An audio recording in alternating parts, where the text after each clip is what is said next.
ভিডিওর শুরুতেই দেখো মিউজিক্যাল বল খেলা হচ্ছে। বাচ্চারা তো ভীষণ আনন্দ করছে। একজন বক্সের ওখানে আছে, গান বন্ধ করছে, আর এখানে মিউজিক্যাল বল খেলা হচ্ছে। এই নিয়ে ওরা মেতে আছে। আর আমরা সবাই এখানে বসে পিকনিকে যা মেনু আর কি তার আয়োজন চলছে, সবজি কাটা চলছে সবাই মিলে। এখানে একসাথে এক একটা দিন এরমভাবে কাটাতে কিন্তু সত্যি খুব ভালো লাগে।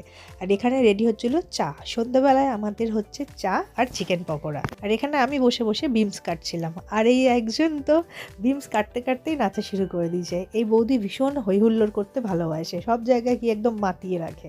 তারপর এখানে সন্ধ্যাবেলা যে বললাম না চা আর চিকেন পকোড়া হবে, তো সেই জন্য চিকেন পকোড়া ভাজা চলছিল। আর চাটা হয়ে গেছে অলরেডি, শেষে আর একবার গরম করে দেওয়া হবে আর কি। তারপর পকোড়াগুলো এখন ভেজে নেওয়া হচ্ছে। এই হচ্ছে সন্ধ্যের টিফিন। তো আমার ছেলে এখন বসে বসে মন দিয়ে চিকেন পকোড়া খাচ্ছে, এটা খুব ভালোবাসে। তবে এর সঙ্গে একটা ধনেপাতা চাটনি করা হয়েছিল, সেটাও নেয়নি, কারণ ওটা একটু ঝাল হয়েছে আর ওটা খায়ও না, ভালোবাসে না। তারপর এখানে বেলুন দিয়ে সুন্দর করে সাজানো হলো। আর এখানে ডান্স পার্টনার পেয়েছিল একজন আমার ছেলে, তার সাথে অনেকক্ষণ নেচে নেচে সময় কাটাচ্ছিল। চলে এসেছে আমারও টিফিন, চা আর পকোড়া। এবারে আগে মেনুটা বলে দিই। এই পিকনিকের মেনু হচ্ছে আজকে ফ্রাইড রাইস, চিকেন কষা, চাটনি, পাঁপড়, মিষ্টি। তো প্রথমে পাঁপড়টা ভেজে তুলে নিয়ে এটা প্লাস্টিকের মধ্যে বেঁধে রাখা হবে। এবারে হচ্ছে চাটনি। তো পিকনিকে যা হয় আর কি, নানান রকম মজার কথা।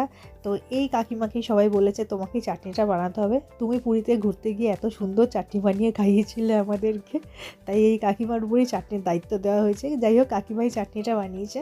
তারপর এখন মাংসর জন্য আলু ভাজা হলো, আর তারপরে এই ফ্রাইড রাইসের জন্য সব ভেজে রাখা হলো। এবারে আগে মাংস হবে, তারপর ভাতটা বসানো হবে, তারপর মেলানো হবে ফ্রাইড রাইসের যেরকম হয় আর কি। তো এগুলো তো ভাজা হয়ে গেছে। এখানে গাজর, ক্যাপসিকাম, বিনস, কড়াইশুঁটি, কাজু, কিশমিশ অনেক কিছু ছিল। এবারে মাংস রেডি হচ্ছে, তার জন্য পেঁয়াজ দিয়ে দেওয়া হলো কড়াইতে।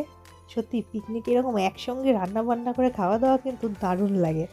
এত শীত পড়েছে কিন্তু পিকনিকে সবাই মিলে আনন্দে এমন মেতে আছি যে ঠান্ডাটাকেও ঠান্ডা মনে হচ্ছে না, এরকম ব্যাপার আর কি। তো এখানে তো চিকেন প্রায় রেডি, তবে আজকে আরেকটা সেলিব্রেশন আছে, সেটা দেখাচ্ছি একটু পরে। তার আগে বৌদির নাচটা দেখো।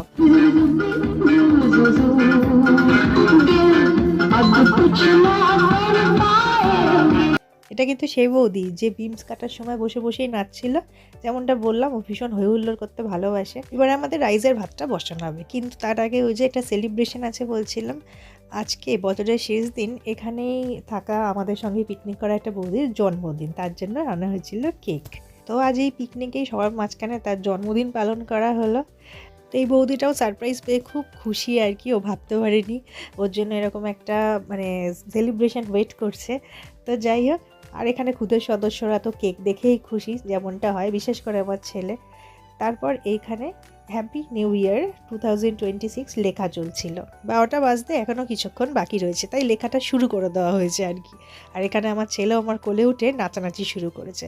এছাড়াও এখানেও ডান্স পার্টনার পেয়েছে ভালোই, এই যে একটা ছোট্ট সদস্য পেয়ে গেছে ওর মতন, তার সঙ্গে একটু হাত ধরে নাচানাচি, ঘোরাঘুরি। আর এই যে এখানে বড় সদস্য আর ছোট সদস্য সবার সঙ্গে একসঙ্গে নাচ চলছে। এরা সত্যি ভীষণ আনন্দ করেছে, আর এদের দেখলেই তো আমাদের ভালো। এখানে আবার আরেকটু বড় যারা হাইটে, তারা সবাই মিলে আগুন পোড়াচ্ছে। আমার ছেলেরা এসে বায়না, ও আগুন পোড়াবে, সবার মতন ও আগুনে আর কি ছুটে ছুড়ে দিচ্ছিল, আগুন জ্বলছে। যেমনটা বললাম, খুব ঠান্ডা ছিল, তাই এর পাশে দাঁড়াতে বেশ ভালো লাগছিল। যাই হোক, এই করতে করতে এখন বাজে প্রায় 12টাই, 5 মিনিট বাকি। সবাই খেতে বসেছে, আমিও খেতে বসেছি। সবাই পাশে রাইসের চিকেনটা পড়েছে, আর ওদিকে দেখি বাজি ফাটার। আর এখানে আমাদের পিকনিকেও চুগলি ফাটানো শুরু হয়েছে, যেহেতু নিউ ইয়ার পড়ে গেছে। তো যাই হোক, খাওয়া দাওয়া শেষ করে একটু বাজি ফাটানো দেখছিলাম, তারপর চলে এসেছিলাম। সবাই